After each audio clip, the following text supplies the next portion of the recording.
En esta oportunidad hablaremos de 4 teorías principales o básicas de la educación. Comenzaremos por las teorías de la pedagogía clásica, en la cual tenemos a Joseph Lancaster, el cual nació el 25 de noviembre de 1778 en Londres. Lancaster era miembro de la Sociedad de Amigos, de un grupo protestante. Sin embargo, hay que recordar que en el siglo XVIII la educación inglesa consistía en instituciones privadas de larga data que atendían a los más privilegiados, a los cuales se les daba una educación de muy alta calidad. Algunos ciudadanos privados también ofrecían cursos para los que pudiesen pagarlos, Sin embargo, la educación primaria estatal era deprimente en medios y en recursos. Lancaster nos propone un método que era una actividad permanente. Nos decía que el niño que entretiene no molesta. Sus contenidos eran básicos como orden, lectura, escritura, gramática, dibujo, costura y canto. Su didáctica era mecánica, repetitiva y memorística, pero nos deja claro una eliminación de castigos corporales, de castigos morales, como lo que solíamos escuchar años anteriores, como cuando el profesor se dirigía hacia el alumno que no sabía, le decía orejas de burro. Su método busca enseñar a las personas sin importar la condición social o la edad. El monitor debía o cubría el puesto intermediario entre el maestro y el alumno. El maestro informaba a la clase al monitor y éste debía memorizarlo para presentarlo ante sus compañeros y hacer que ellos lo memoricen. En los pupitres se localizaba una cajita, la cual usaban para escribir y servía para practicar las letras y los números. Lancaster buscaba que el alumno esté ocupado todo el tiempo y que no era necesario un estatus del adulto para ocupar el lugar del que sabe. Su método separaba a los niños que tenían un aprendizaje superior, separados de los que tenían un aprendizaje de menos calidad. Lo que sí también nos dice Lancaster es que los estudiantes se vuelven autónomos a través de este método. También tenemos a Friedrich Froebel. Froebel nace el 21 de abril de 1782. Para Froebel, el jardín de infancia es la forma de educación preescolar en la que los niños aprenden a través de juegos creativos, interacciones sociales y expresión natural. Para Froebel, el jardín de infancia es importante para la formación del niño. Nos dice que el niño se expresa a través de las actividades de la percepción sensorial, el lenguaje y el juguete, donde la educación solo tiene que basarse en la evolución natural de las actividades del niño. Froebel nos dice que la educación tiene una tarea muy importante, que es ayudar a que el hombre se conozca a sí mismo, que vive en paz con la naturaleza y en unión con Dios. Su doctrina de enseñanza se basa en la actividad y libertad, y pues su pedagogía insiste en la comunicación de los adultos y los niños, principalmente la madre, que es el apoyo integral de cada niño. Froebel nos pone muy claro que el maestro debía conocer las etapas de desarrollo del niño para poder llevar a cabo su gran tarea. con un gran éxito, se podría decir. Las etapas que debía conocer era que el niño pasa por una infancia, una niñez, una pubertad, una juventud y una madurez. Posteriormente tenemos a María Montessori. María Montessori nace el 31 de agosto de 1870 y fallece el 6 de mayo de 1952. María Montessori fue una educadora científica, fue médica, fue psiquiatra, fue filósofa, fue psicóloga, fue feminista y humanista. María Montessori nos dice que los niños están llenos de posibilidades, pero quienes se encargan de mostrar el camino que permita su desarrollo es el director o directora.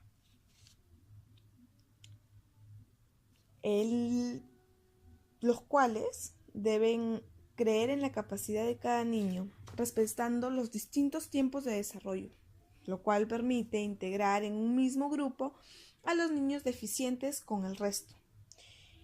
Está un poco en contra de lo que nos dice Froebel, o de lo que hace Froebel, separar a los niños que tienen un aprendizaje avanzado con los que tienen un aprendizaje distinto. Sus principios de María Montessori se basan en que una mente debe ser observadora, es decir, de lo inconsciente pasas a lo consciente. Para María Montessori es importante ver el ambiente, un ambiente preparado, diseñado para fomentar su autoaprendizaje y crecimiento, donde se incluya lenguaje, arte, música, libros. En el método de Montessori, María Montessori, el rol del adulto es guiar al niño y darle a conocer el ambiente en forma respetuosa y cariñosa, el cual debe estar al servicio de la educando para poder caminar junto al niño, aprender de él y juntos formar una comunidad. Los conocimientos no deben ser introducidos, nos dice Montessori, dentro de la cabeza del niño, sino que mediante la información existente, los conocimientos deben ser percibidos por ellos como consecuencia de su razonamiento. Se debe permitir al niño construir su base de acuerdo a sus experiencias. El material didáctico que utilizaba María Montessori podría ser, valga la redundancia, utilizado individualmente o en grupos para participar en la narración de cuentos, de un trabajo cooperativo, de canto, de conversaciones, de discusiones y actividades libres. En esta oportunidad hablaremos de 4 teorías principales o básicas de la educación. Comenzaremos por las teorías de la pedagogía clásica, en la cual tenemos a Joseph Lancaster, el cual nació el 25 de noviembre de 1778 en Londres. Lancaster era miembro de la Sociedad de Amigos, de un grupo protestante. Sin embargo, hay que recordar que en el siglo XVIII la educación inglesa consistía en instituciones privadas de larga data que atendían a los más privilegiados, a los cuales se les daba una educación de muy alta calidad. Algunos ciudadanos privados también ofrecían cursos para los que pudiesen pagarlos, pues. Sin embargo, la educación primaria estatal era deprimente en medios y en recursos. Lancaster nos propone un método que era una actividad permanente. Nos decía que el niño que entretiene no molesta. Sus contenidos eran básicos como orden, lectura, escritura, gramática, dibujo, costura y canto. Su didáctica era mecánica, repetitiva y memorística, pero nos deja claro una eliminación de castigos corporales, de castigos morales, como lo que solíamos escuchar años anteriores, como cuando el profesor se dirigía hacia el alumno que no sabía, le decía orejas de burro. Su método busca enseñar a las personas sin importar la condición social o la edad. El monitor debía o cubría el puesto intermediario entre el maestro y el alumno. El maestro informaba a la clase al monitor y éste debía memorizarlo para presentarlo ante sus compañeros y hacer que ellos lo memoricen. En los pupitres se localizaba una cajita, la cual usaban para escribir y servía para practicar las letras y los números. Lancaster buscaba que el alumno esté ocupado todo el tiempo y que no era necesario un estatus del adulto para ocupar el lugar del que sabe.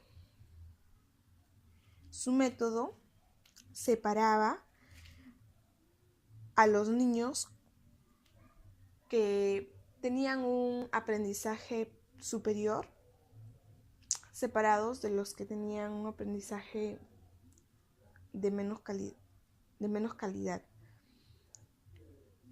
Lo que sí también nos dice Lancaster es que los estudiantes se vuelven autónomos a través de este método.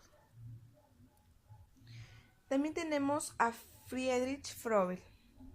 Froebel nace el 21 de abril de 1782. Para Froebel, el jardín de infancia es la forma de educación preescolar en la que los niños aprenden a través de juegos creativos, interacciones sociales y expresión natural. Para Froebel, el jardín de infancia es importante para la formación del niño. Nos dice que el niño se expresa a través de las actividades de la percepción sensorial, el lenguaje y el juguete, donde la educación solo tiene que basarse en la evolución natural de las actividades del niño. Froebel nos dice que la educación tiene una tarea muy importante, que es ayudar a que el hombre se conozca a sí mismo, que vive en paz con la naturaleza y en unión con Dios. Su doctrina de enseñanza se basa en la actividad y libertad, y pues su pedagogía insiste en la comunicación de los adultos y los niños, principalmente la madre, que es el apoyo integral de cada niño. Froebel nos pone muy claro que el maestro debía conocer las etapas de desarrollo del niño para poder llevar a cabo su gran tarea. Con un gran éxito, se podría decir. Las etapas que debía conocer era que el niño pasa por una infancia, una niñez, una pubertad, una juventud y una madurez. Posteriormente tenemos a María Montessori.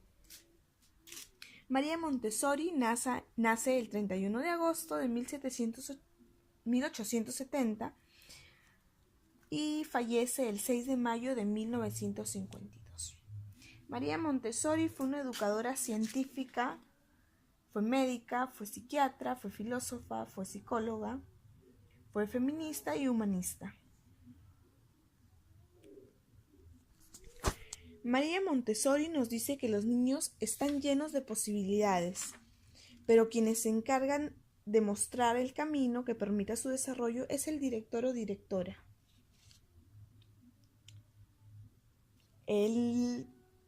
Los cuales deben creer en la capacidad de cada niño, respetando los distintos tiempos de desarrollo, lo cual permite integrar en un mismo grupo a los niños deficientes con el resto. Está un poco en contra de lo que nos dice Froebel o de lo que hace Froebel, separar a los niños que tienen un aprendizaje avanzado con los que tienen un aprendizaje distinto. Sus principios de María Montessori se basan en que una mente debe ser observadora, es decir, de lo inconsciente pasas a lo consciente. Para María Montessori es importante ver el ambiente, un ambiente preparado, diseñado para fomentar su autoaprendizaje y crecimiento donde se incluye lenguaje, arte, música, libros. En el método de Montessori, María Montessori, el rol del adulto es guiar al niño y darle a conocer el ambiente en forma respetuosa y cariñosa, el cual debe estar al servicio de la educando para poder caminar junto al niño, aprender de él y juntos formar una comunidad. Los conocimientos no deben ser introducidos, nos dice Montessori, dentro de la cabeza del niño, sino que mediante la información existente, los conocimientos deben ser percibidos por ellos como consecuencia de su razonamiento.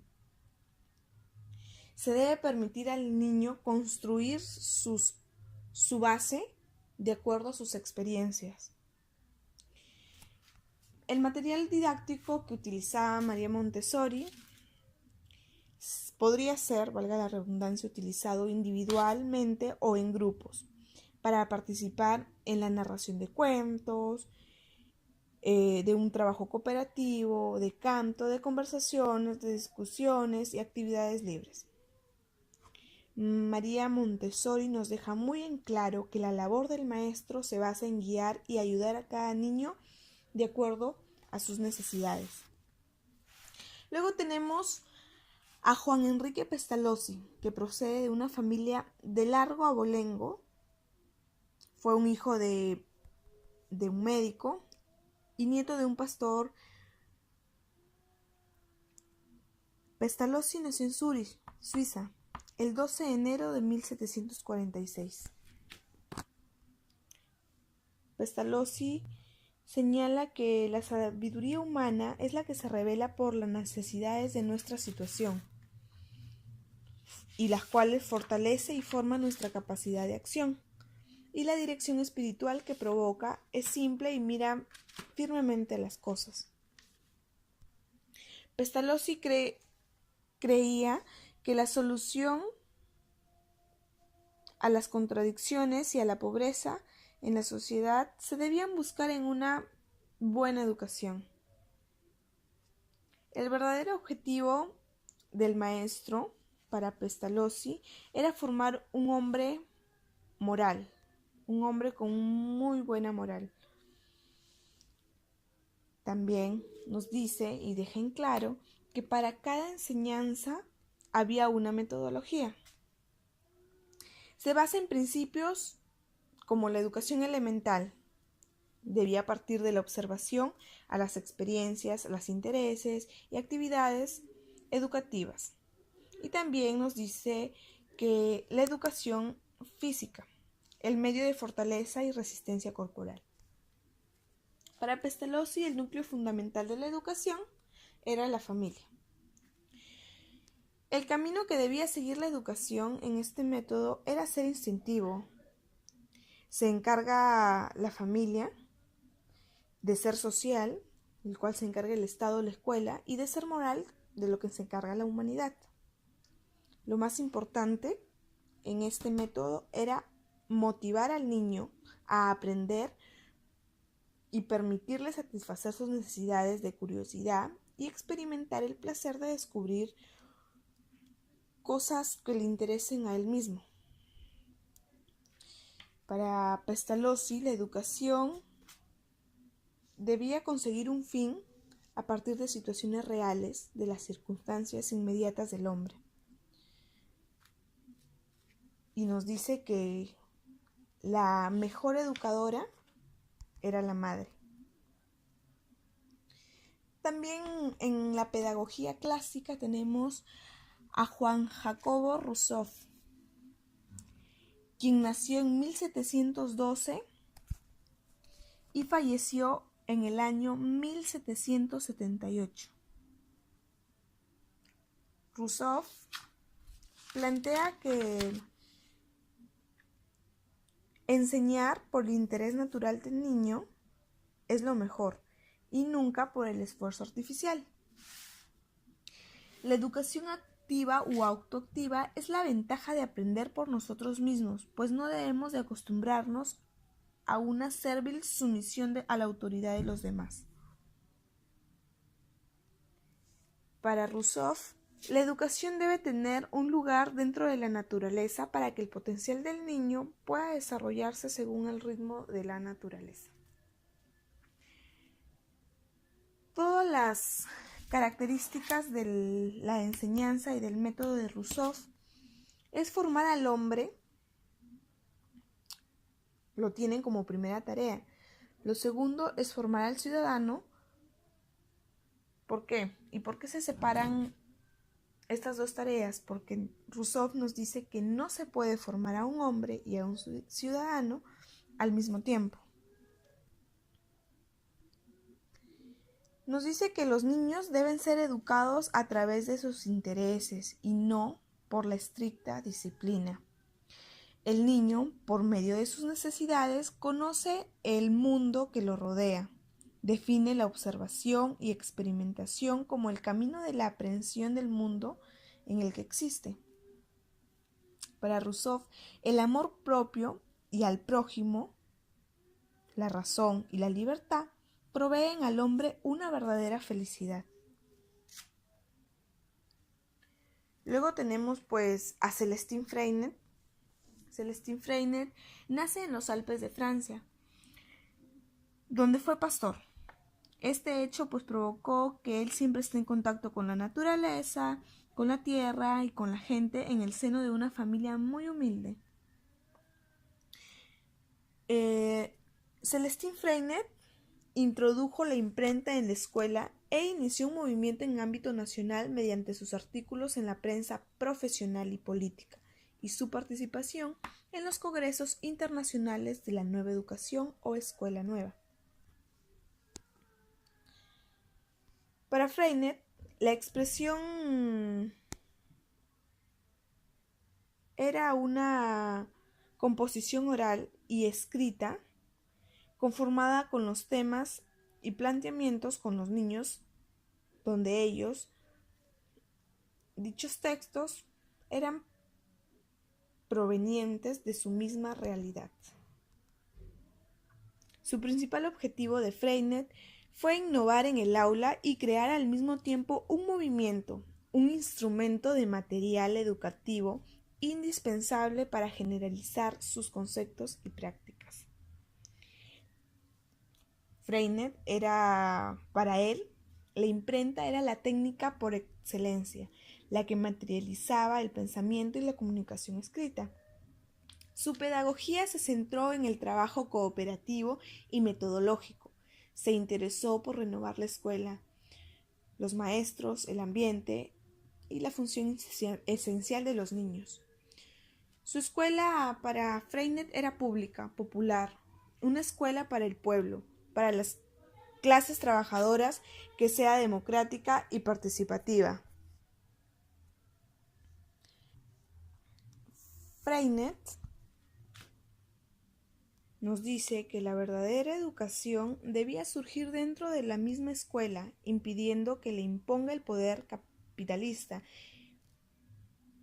El aprendizaje, nos dice Freinet, que comienza por la experimentación, llevada a cabo en el contexto educativo curricular, es decir, que la gran variedad de actividades de experimentación, observación y aprendizaje generen en los niños el deseo de aprender e investigar, siendo origen de la acción del pensamiento y la acción concreta.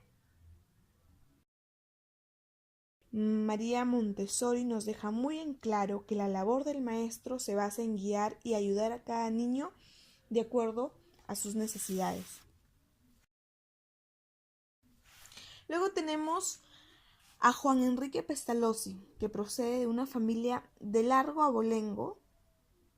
Fue un hijo de un médico y nieto de un pastor. Pestalozzi nació en Zúrich, Suiza, el 12 de enero de 1746.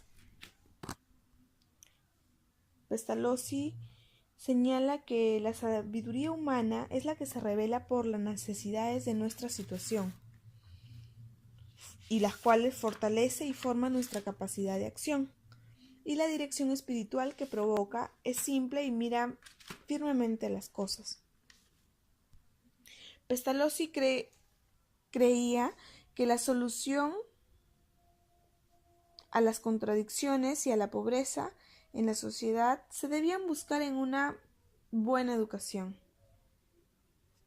El verdadero objetivo del maestro para Pestalozzi era formar un hombre moral, un hombre con muy buena moral. También nos dice y deja en claro que para cada enseñanza había una metodología.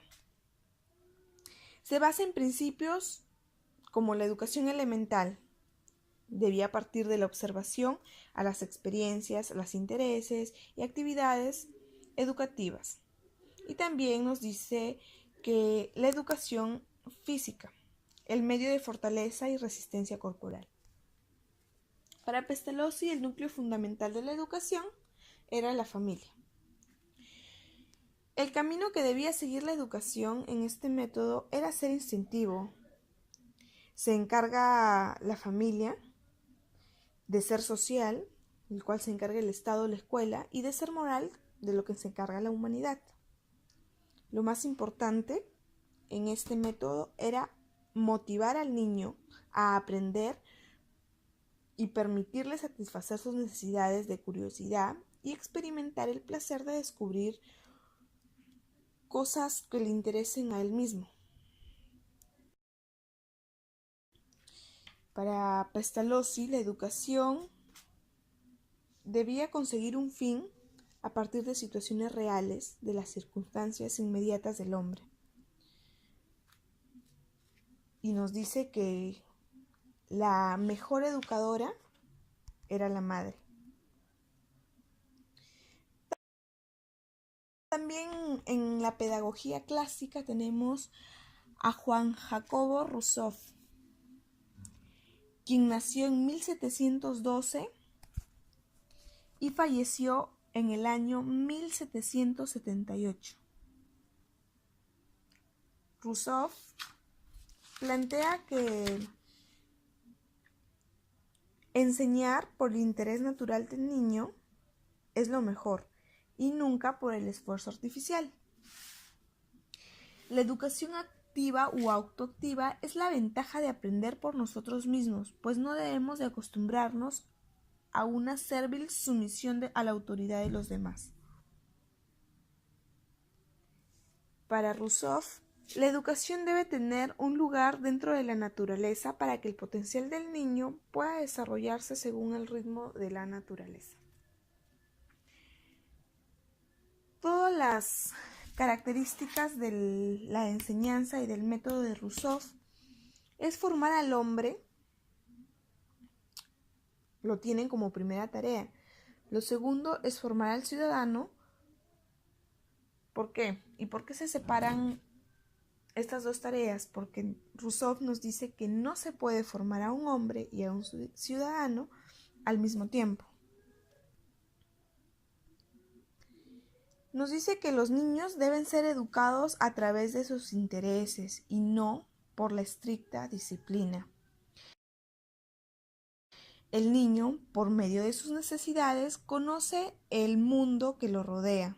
Define la observación y experimentación como el camino de la aprehensión del mundo en el que existe. Para Rousseau, el amor propio y al prójimo, la razón y la libertad proveen al hombre una verdadera felicidad. Luego tenemos pues a Célestin Freinet. Célestin Freinet nace en los Alpes de Francia, donde fue pastor. Este hecho pues provocó que él siempre esté en contacto con la naturaleza, con la tierra y con la gente en el seno de una familia muy humilde. Célestin Freinet introdujo la imprenta en la escuela e inició un movimiento en ámbito nacional mediante sus artículos en la prensa profesional y política y su participación en los congresos internacionales de la nueva educación o escuela nueva. Para Freinet, la expresión era una composición oral y escrita conformada con los temas y planteamientos con los niños, donde dichos textos eran provenientes de su misma realidad.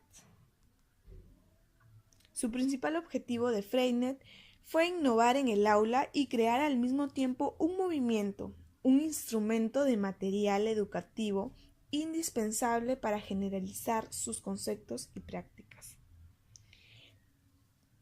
Freinet para él, la imprenta era la técnica por excelencia, la que materializaba el pensamiento y la comunicación escrita. Su pedagogía se centró en el trabajo cooperativo y metodológico. Se interesó por renovar la escuela, los maestros, el ambiente y la función esencial de los niños. Su escuela para Freinet era pública, popular, una escuela para el pueblo, para las clases trabajadoras, que sea democrática y participativa. Freinet nos dice que la verdadera educación debía surgir dentro de la misma escuela, impidiendo que le imponga el poder capitalista. El aprendizaje, nos dice Freinet, que comienza por la experimentación, llevada a cabo en el contexto educativo curricular, es decir, que la gran variedad de actividades de experimentación, observación y aprendizaje generen en los niños el deseo de aprender e investigar, siendo origen de la acción del pensamiento y la acción concreta. Bueno, seguido tenemos las teorías conductistas del aprendizaje, que son las que se desarrollan en la primera mitad del siglo XX y están vigentes hasta mediados de ese mismo siglo. Se centra en la conducta observable, intentando hacer un estudio totalmente empírico de lo mismo y queriendo controlar y predecir esta conducta. Su objetivo es conseguir una conducta determinada, para lo cual analiza el modo de conseguirla. Aquí tenemos a Iván Petrovich Pavlov. Si bien Pavlov no creó el conductismo, puede decirse que fue un pionero más ilustre, ¿no? Pavlov tuvo una idea de reflejo, de la cual él creó modelos de condicionamientos. En sus modelos de condicionamientos tenemos al estímulo incondicionado, que significa ver el alimento. Es un experimento que él hizo con unos perros que mantuvo aislados. Luego tuvo a otro modelo, que fue la respuesta incondicionada, que era la salivación. En tercer modelo fue el estímulo condicionado, que era el sonido de la campanilla. El sonido de la campanilla previo al ver el alimento. Y por último, la respuesta incondicionada, que era la salivación con el sonido de escuchar la campanilla, más no ver el alimento. Él nos ofrece un condicionamiento clásico. Ese condicionamiento clásico nos dice que es un estímulo neurológico que se convierte en un reflejo asociado. Sin embargo, el condicionamiento operante nos dice que el alumno opera en el entorno y recibe una recompensa por determinada conducta. En condicionamiento clásico nos dice que es un reflejo, una simple conducta innata en la que produce una respuesta. Pero en el condicionamiento operante nos dice que no es un reflejo, sino que el sujeto debe realizar una actividad para obtener algo a cambio. En condicionamiento clásico, Pavlov nos dice que es una combinación de dos factores, estímulo y respuesta. La conducta es innata e interna. Sin embargo, en el condicionamiento operante nos dice que la conducta es externa, ya que tiene un efecto sobre el mundo exterior al individuo. Luego tenemos a otro autor que es Edward Dicke, quien nace en 1874 y muere el año 1949. Él es un psicólogo y pedagogo estadounidense, uno de los pioneros de la psicología del aprendizaje. Estudió en la Universidad Wesleyan, donde se licenció en 1895. Después completó su formación en Harvard y Columbia. Y en esta última institución obtuvo un doctorado en 1898 bajo la dirección de James Katzer. Él tuvo planteamientos teóricos. Para él, el aprendizaje se basa en una serie de conexiones entre un estímulo y una respuesta. Esta conexión se mantiene y se hace más fuerte a medida que los beneficios son para el organismo. Esta idea fue la base para lo que después Skinner denominó condicionamiento instrumental. En base a esta nueva teoría del aprendizaje, definió leyes tras experimentar con gatos en sus famosas cajas problema de donde debían escapar. La ley del efecto. Si la conexión entre el estímulo y la respuesta es recompensada, esta conexión se hace más fuerte y tiene más probabilidades de repetirse en el futuro. En cambio, al ser castigada, se debilita. La ley de ejercicio. ¿Cuántas veces se da esa conexión entre estímulo y respuesta, más se fortalecerá esa unión? La ley de preparación o disposición. No hay ciertas conexiones más predeterminadas biológicamente, por tanto, es más fácil que se den que otras. Thorndike también nos definió qué era para él la inteligencia, y es sencillamente un conjunto de factores específicos, muy específicos, como las habilidades, totalmente independientes en tener conexión alguna entre ellos. La ley del efecto Thorndike es la práctica de una transposición de la teoría darwinista de la evolución de las especies al campo del aprendizaje de nuevas conductas. La idea de Thorndike era la de introducir los principios hedonistas de placer y dolor en el aprendizaje. Su ley de efecto fue que aunque la repetición es importante en el establecimiento de una conducta, no es suficiente para que exista el aprendizaje. Los adultos también nos dice que pueden aprender muy fácil y rápidamente, y probablemente pueden aprender mucho más de lo que ellos mismos creen. Los adultos aprenden mucho menos de lo que podrían, en parte porque subestiman su poder de estudio, y en parte debido a la crítica y a la censura. Los adultos aprenden menos de lo que podrían porque no se empeñan en aprender. Es lo que nos dice Edward Thorndike. Enseguida tenemos a otro autor, que es John Brodhouse Watson. Watson fue uno de los psicólogos americanos más importantes del siglo XX, conocido por haber fundado la Escuela Psicológica Conductista, que inauguró en 1913. Watson tomó como unidad el análisis del paradigma reflejo, en el que el estímulo se define como cualquier objeto o cualquier cambio en los tejidos mismos debido a la condición fisiológica. Él experimentó con un niño Albert que tenía 11 meses y 3 días. Consistía en presentar al niño un objeto de color blanco al tiempo que un ruido fuerte, que se lograba golpeando una barra metálica detrás de la cabeza del niño. Después de varios ensayos, el niño sollozó antes de la presencia de una rata y posteriormente generalizó una respuesta a otros estímulos, ¿no? Esto le permitió mostrar cómo los principios del condicionamiento clásico, recientemente descubierto por Pavlov, podían aplicarse en la reacción del miedo de un niño ante una rata blanca. Los objetivos que perseguía con su experimento fue que puede condicionarse un niño para que tema a un animal que aparece simultáneamente con un ruido fuerte. ¿Se transfería tal miedo a otros animales u objetos inanimados? ¿Cuánto persistirá el miedo? Seguido pues tenemos a otro grande autor, que es Bruce Frederick Skinner, quien nació en 1904 en Pensilvania, en el seno de una familia muy religiosa. Se licenció en filología inglesa y durante el tiempo pensó en dedicarse a la literatura. Para él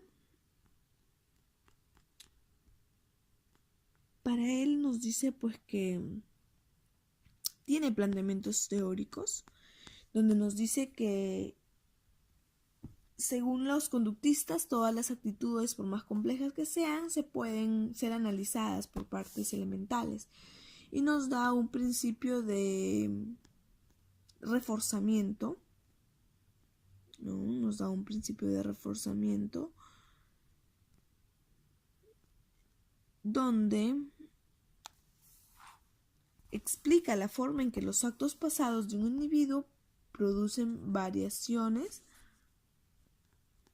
muchas variaciones en los comportamientos futuros mediante un proceso de carácter cíclico. Luego tenemos el principio de control de estímulos. El principio de control de estímulos aumenta la frecuencia de una conducta en presencia de un estímulo que no presencia de otros. Enseguida tenemos el principio de los programas de reforzamiento. Los dos programas de reforzamiento que tendrás que considerar es el reforzamiento continuo y el programa de reforzamiento de razón variable. Y luego tenemos aportaciones educativas, pues Skinner nos da bases, ¿no? Y son pues 4. La formulación de objetivos terminales, la secuencia de la materia, el análisis de tareas, que consiste en identificar las tareas y subtareas necesarias para ejecutar con éxito una determinada acción. Y pues por último, la tarea de evaluación debe realizarse en función de objetivos terminales propuestos, ¿no? Skinner parte de una posición ambientalista. Las conductas de los organismos están determinadas por las condiciones ambientales. Es lo que nos dice. También define la conducta como aquella parte del funcionamiento de un organismo que consiste en actuar o en relacionarse con el mundo exterior. Ignora en ella cualquier influencia de las facultades psíquicas interiores. Skinner propone una distinción entre dos clases de conducta, a las que llamó conducta refleja y conducta operante. La conducta refleja está directamente bajo el control del estímulo, como en los reflejos no condicionados del condicionamiento clásico. Las teorías socioculturales del aprendizaje, ¿no? Estas teorías dan pie a muchos autores, en los cuales encontramos a Paulo Freire, a Vygotsky, quien en 1969 nos dice que los procesos psicológicos superiores se originan en un plano social y después aparecen en un plano psicológico a través de un proceso, ¿no? Son distintos los aportes que tenemos de distintos autores. Y vamos a comenzar con Paulo Freire. Paulo Freire es hijo de una familia de clase media que nació el 19 de septiembre de 1921 en Brasil. Freire conoció la pobreza y el hambre durante la Gran Depresión en el 1929. Él promovió una educación humanista que buscaba la integración del individuo en su realidad nacional.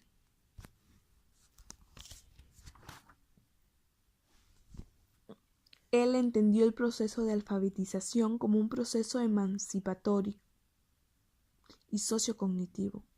También es social e ideólogo. Necesita atacar el origen de la desigualdad de la sociedad.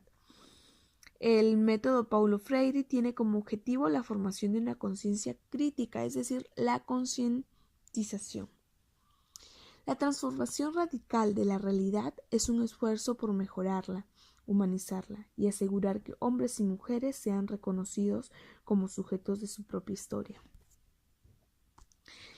Tenemos que para lograr esos objetivos hay fases, ¿no? La primera fase, que es la fase de investigación, donde decimos o se propone el descubrimiento del vocabulario, donde se encuentran las palabras y temas generadores que están relacionados con la vida cotidiana y del grupo social al cual pertenece. La fase de tematización serán contextualizados por una visión crítica. Así se descubren nuevos temas generadores y relacionarán con los iniciales. Y la fase de problematización, pues en esta fase la habilidad de leer y escribir son ahora un aumento de lucha, actividad política y social.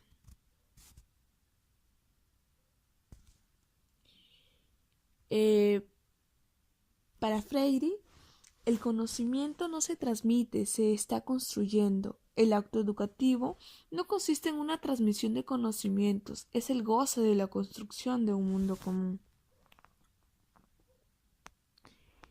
Lo describen como un hombre humanista concientizador de la realidad de la real educación a Paulo Freire, porque fue capaz de ocuparse de hombres y mujeres no letrados, ¿no?, a los cuales les otorgó herramientas para que se puedan desenvolver en la sociedad.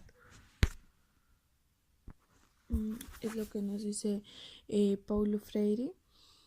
También sabemos que Paulo Freire es un hombre que vive intensamente su época. Tiene una capacidad admirable para poder formular un análisis de la realidad que le tocó vivir en su infancia. Tiene un tipo de personalidad que comprende al hombre con su complejidad. Siempre está en una búsqueda y una autorreconstrucción. Además posee la capacidad de comprender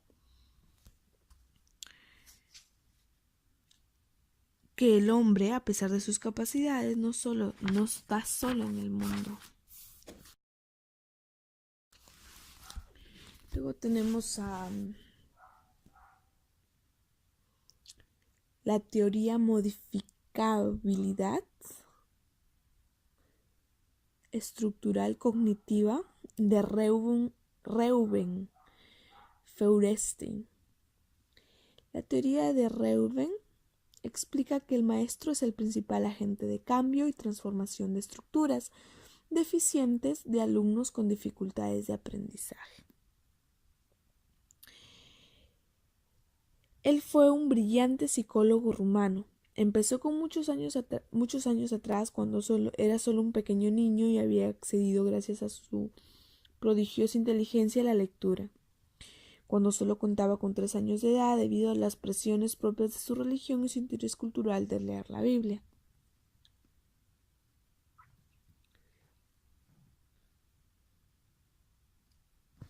Él nos dice que nada había sido aún sistematizado. Lo único que los unía era la fe incondicional de posibilidad de cambio en el ser humano. Para él, el maestro, como en un momento determinado, ha debido ser la madre. La madre debe ser el sujeto que cumple el papel de filtro entre el mundo y el niño. La madre y luego el maestro actúan como mediadores, facilitándole al niño y a la joven el acceso mundial cultural, científico, histórico, moral y social. Pero además de proporcionarles el acceso progresivo al saber, los maestros deben ser capaces de forjarles estrategias adaptivas que les permitan enfrentarse a este mundo globalizado que sube velozmente cambios vertiginosos. Feuerstein denomina esto como autoplasticidad.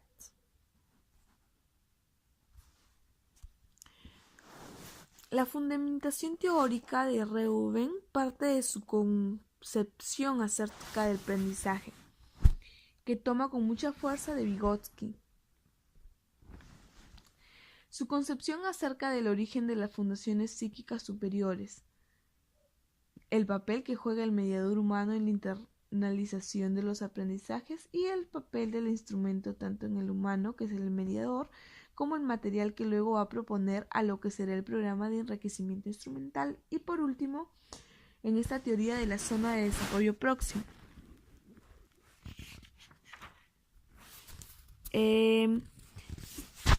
Feuerstein toma de Vygotsky la tesis que el aprendizaje es una internalización progresiva de instrumentos mediadores, ¿no? En los mismos que pueden ser sociales y materiales. En otras palabras, es la internalización de la cultura a través de los medios.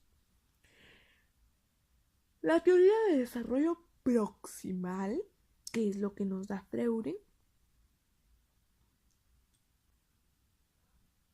nos la brinda en su famoso libro que se llama Las funciones psíquicas superiores.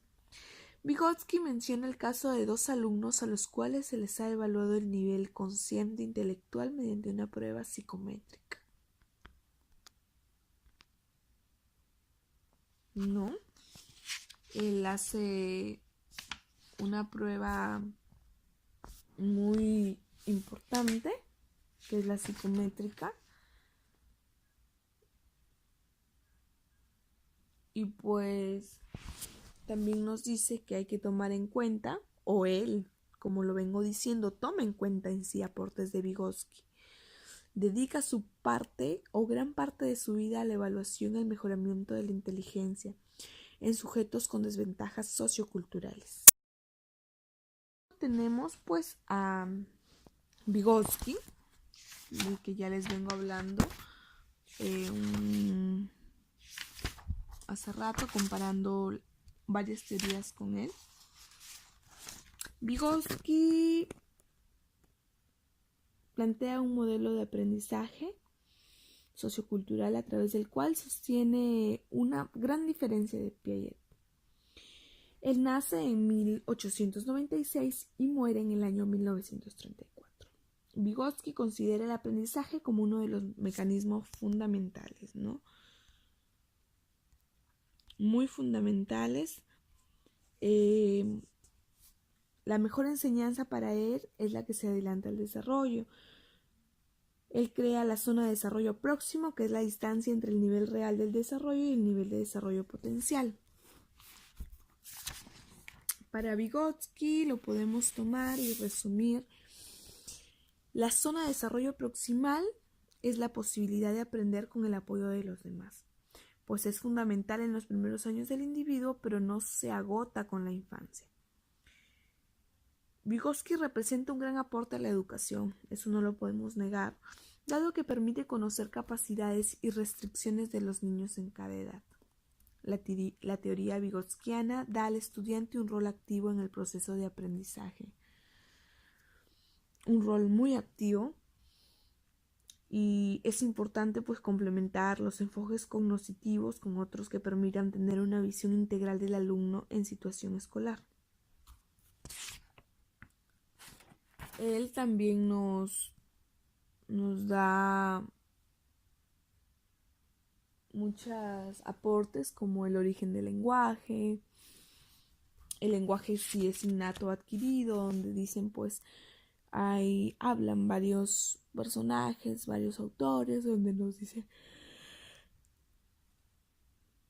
que hay exactamente algo de 3 propuestas donde nos explican que si el lenguaje es innato o es adquirido. Y pues por último tenemos a Anton Semyonovich Makarenko y la teoría marxista pues de la educación, ¿no? La teoría marxista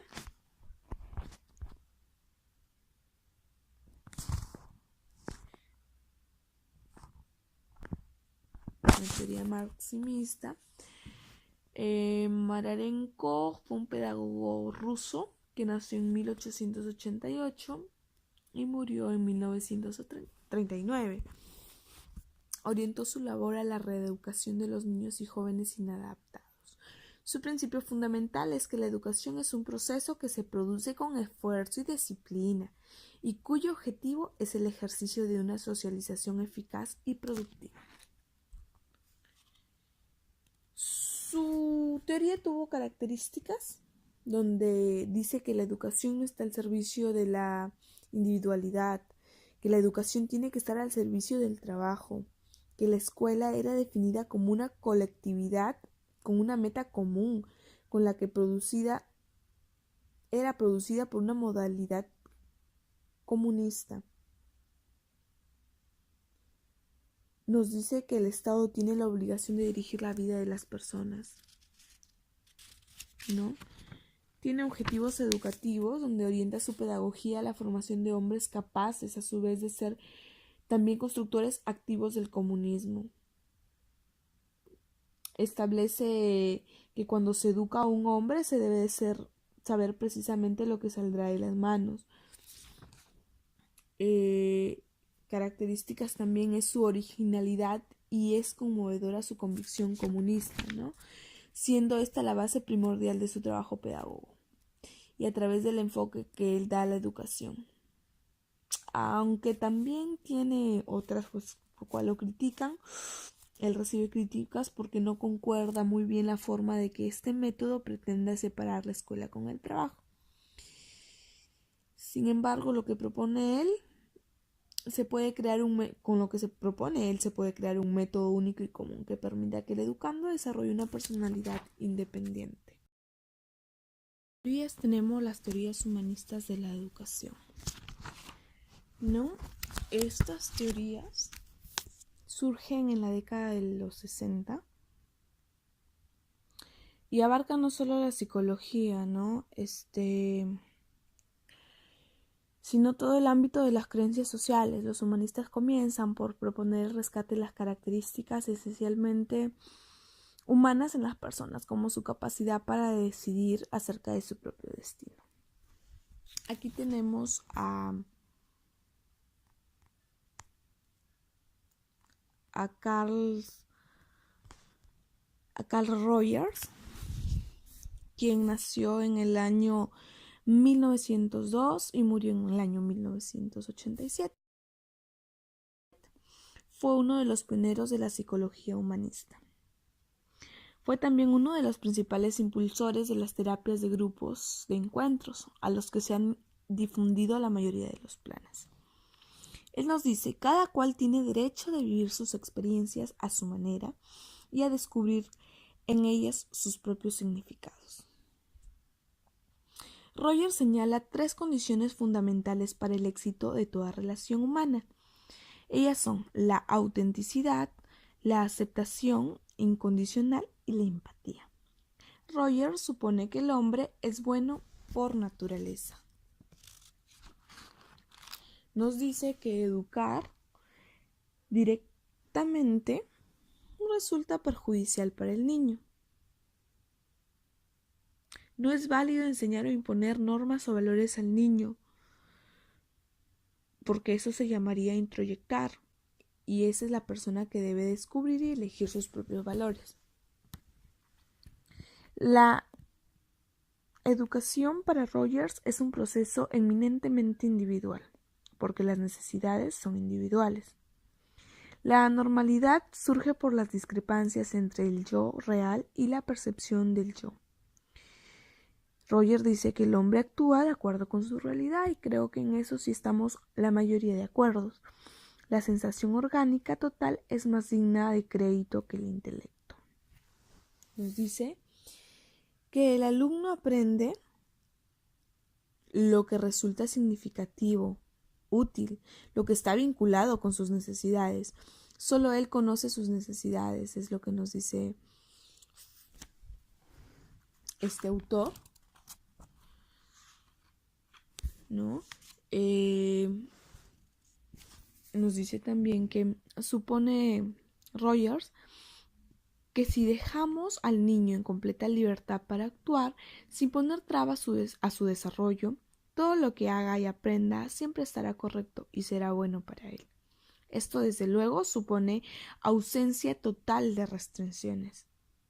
La persona necesita crecer, que se le cultive. Solamente requiere contar con las condiciones propias para desarrollarse.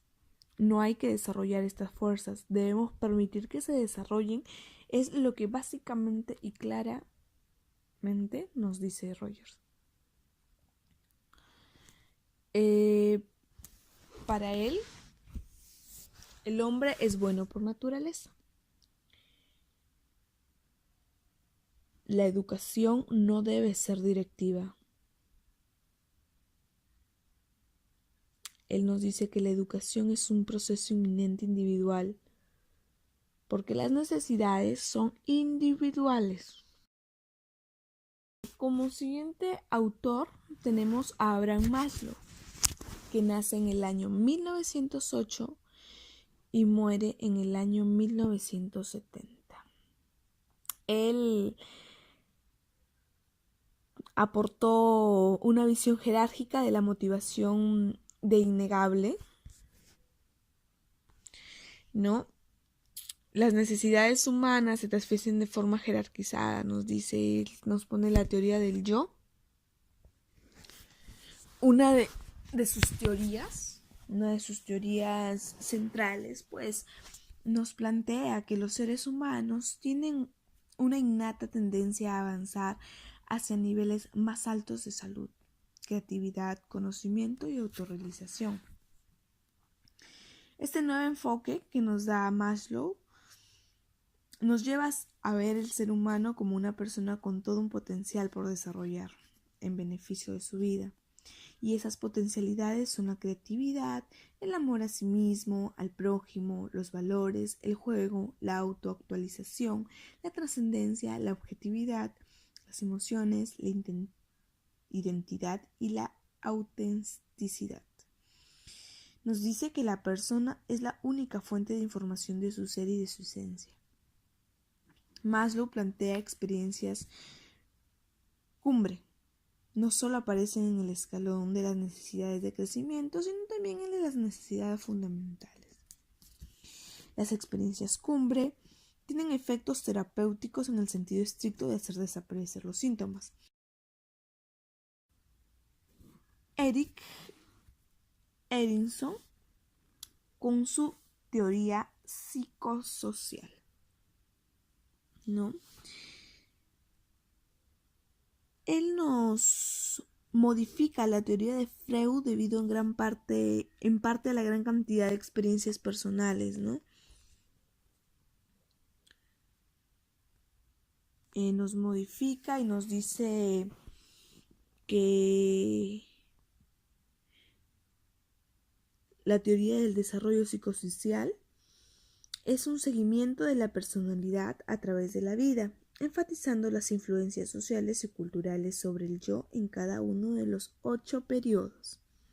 Cada etapa de desarrollo gira en torno a una crisis en la personalidad que involucra un conflicto mayor diferente, ¿no? Él nos da 8 etapas, donde la primera es la confianza básica versus la desconfianza básica, que es del nacimiento a los 12 o 18 meses. Luego tenemos la autonomía versus vergüenza y duda, de los 18 meses a los 3 años. Luego tenemos la iniciativa versus culpabilidad, que se da de los 3 años a los 6 años. Luego tenemos como punto 4 la destreza versus la inferioridad, de los 6 años a la pubertad. En el punto 5 tenemos la identidad del versus confusión de identidad, que pues se da desde la pubertad a la temprana edad adulta. Como punto 6, la intimidad versus aislamiento, que es la temprana edad adulta. El punto 7, productividad versus estancamiento, que es la edad adulta intermedia. Y como última etapa tenemos a la integridad versus desesperanza, que es la vejez. Y nos dice este autor, Erikson, la gente necesita confiar en el mundo y en las personas que lo habitan, pero también necesita aprender a desconfiar para que pueda protegerse del peligro. Seguimos con John Dewey, que es otro de los que aporta a las teorías humanistas, a la teoría humanista. Él nace en octubre, un 20 de octubre de 1859, en Vermont. ¿No? Nace en Vermont. John Dewey ejerció una gran influencia sobre la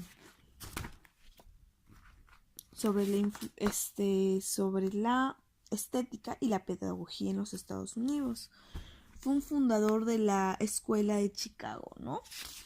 Fue un fundador de la Escuela de Chicago.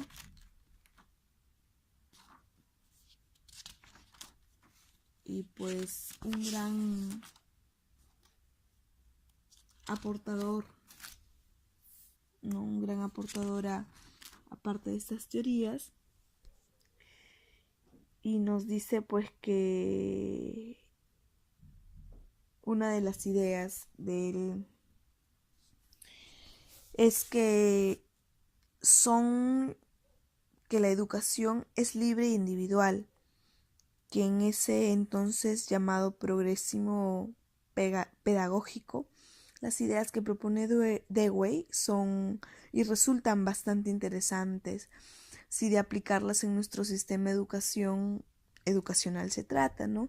Ya que nutre nuestra educación con características positivas y rescatables, como respetar la individualidad y libertad de los alumnos para así poder ayudar a cada uno de ellos según sus necesidades y capacidades, ¿no? Otro punto rescatable es ver la educación no solo como teoría, sino como una unión teórico-práctica.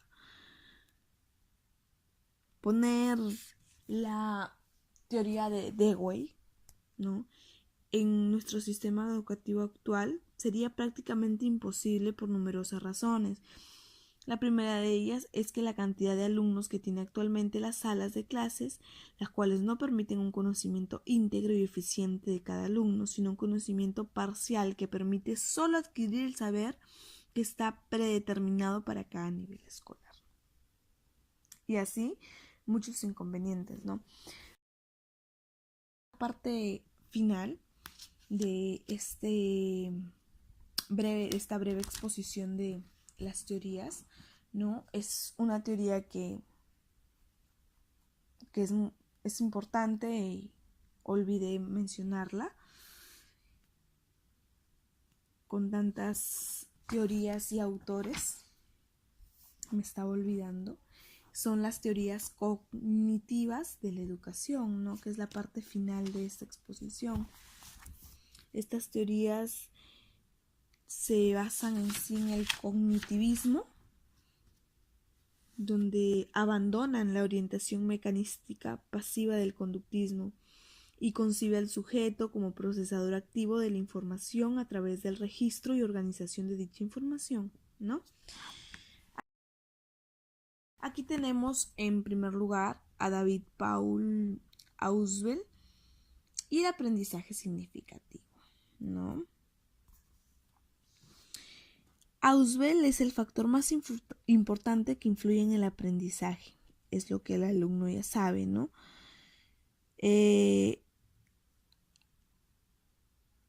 Ausubel considera que el aprendizaje por descubrimiento no debe presentarse como opuesto al aprendizaje que resulta de una exposición. Las características del aprendizaje significativo son los nuevos conocimientos que se incorporan en forma sustantiva en la estructura cognitiva del alumno. Esto se logra gracias a un esfuerzo deliberado del alumno por relacionar los nuevos conocimientos con sus conocimientos previos, ¿no? Hay ventajas que, pues, cuando el aprendizaje es significativo, hay una retención más duradera, ¿no? Modifica la estructura cognitiva del alumno. También facilita nuevos conocimientos relacionados con los que ya aprendió, y la nueva información es depositada en la llamada memoria a largo plazo, o sea, no se le va a olvidar rápido, sino se deposita y se guarda, y va a llegar en un momento que va a necesitar ese conocimiento, y él, como lo guardó en una memoria a largo plazo porque lo que estudia le interesa, va a llegar a recordarlo, ¿no? Él básicamente tiene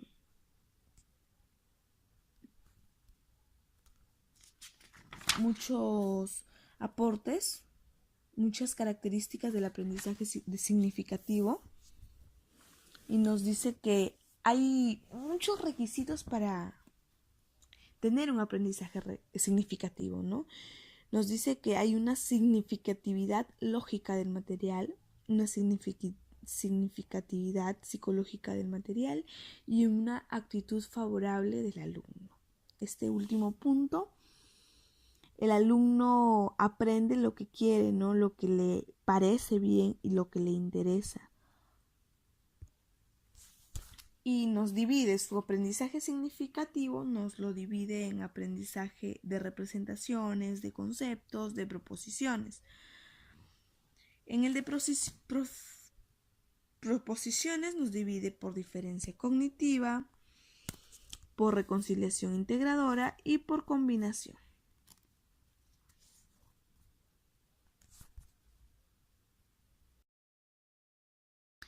Jerome Bruner es considerado hoy en día como uno de los máximos exponentes de las teorías cognitivas de instrucción, ¿no? La teoría Bruner tiene como punto de referencia a Vygotsky y a Piaget. Muchos de sus trabajos se refieren al estudio de la percepción, desarrollo cognitivo y educación, pero se distancia de la teoría piagetiana en sus estudios sobre la adquisición del lenguaje. Pues para Piaget, el desarrollo del lenguaje constituye un subproducto del desarrollo de otras operaciones cognitivas. Bruner rechaza explícitamente la noción de etapas desarrollistas. Sin embargo, sostiene que diferentes modos de procesar y representar la información son enfatizados durante diferentes periodos en la vida del niño. Él plantea que durante los primeros años la función importante es la manipulación física. Saber es principalmente saber cómo hacer y hay una mínima reflexión, ¿no? Según Bruner, los seres humanos han desarrollado 3 sistemas paralelos para procesar, representar información.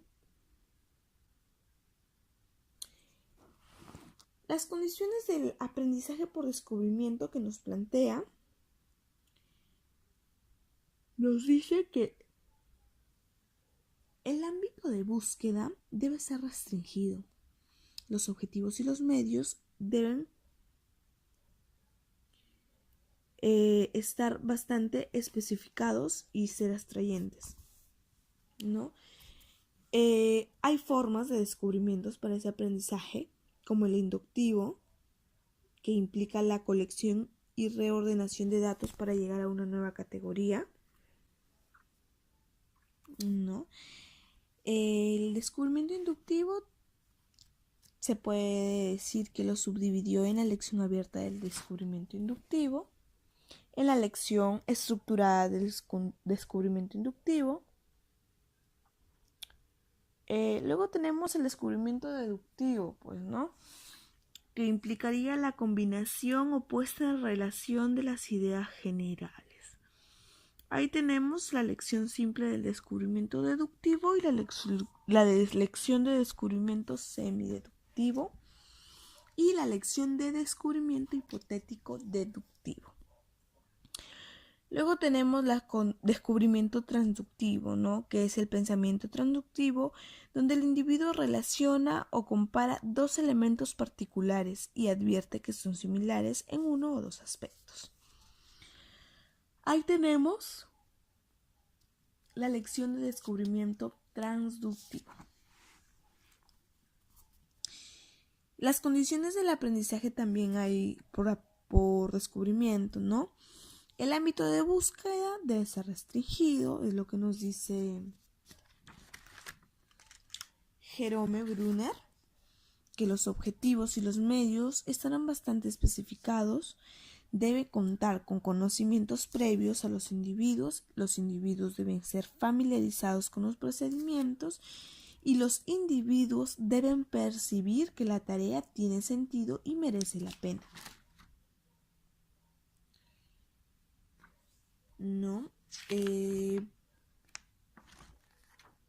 Básicamente cada autor se desplaza en un entorno muy amplio para brindar aportes sobre la teoría que ellos brindan. Lo que estamos haciendo es reducírselos para ir y no hacerlo más extenso, sino ir de frente a lo que él habla, a lo que él aporta a las teorías cognitivas. Pues seguimos con Jean Piaget y la teoría epistemología genética.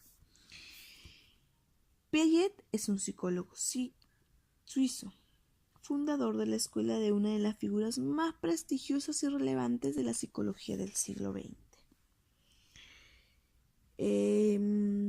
Piaget denomina de forma general como epistemología genética, por cuanto es el intento de explicar el curso de desarrollo intelectual humano desde la fase inicial del recién nacido, donde predominan los mecanismos reflejos, ¿no?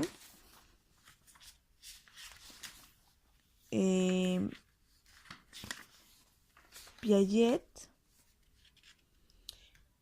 partió de modelos básicamente biológicos, ¿no? Aunque su sistema de ideas se relaciona de igual manera o de igual forma con la filosofía, en especial con la teoría del conocimiento y otras ciencias como la lógica y la matemática, ¿no? Nos dice que un ser humano se asimila y se acomoda, ¿no? Nos da distintos aportes como que la inteligencia sensorial-motriz. Él tiene un periodo del pensamiento lógico formal donde surge a partir de los 15 y 16 años y se caracteriza por ser un pensamiento hipotético deductivo. La teoría de Piaget tuvo un importante impacto en la educación, ¿no? Tanto en lo que respecta a la elaboraciones teóricas como la propia práctica pedagógica, ¿no? Aquí hemos terminado, hemos tratado de resumir las 5 teorías básicas de la educación, donde distintos autores dan su punto de vista y nos dicen pues qué es lo que realmente, cuál ha sido su metodología, qué aspectos y qué características ha tenido cada una de ellas. Espero que les sirva de mucha ayuda y agradecerles por su visualización.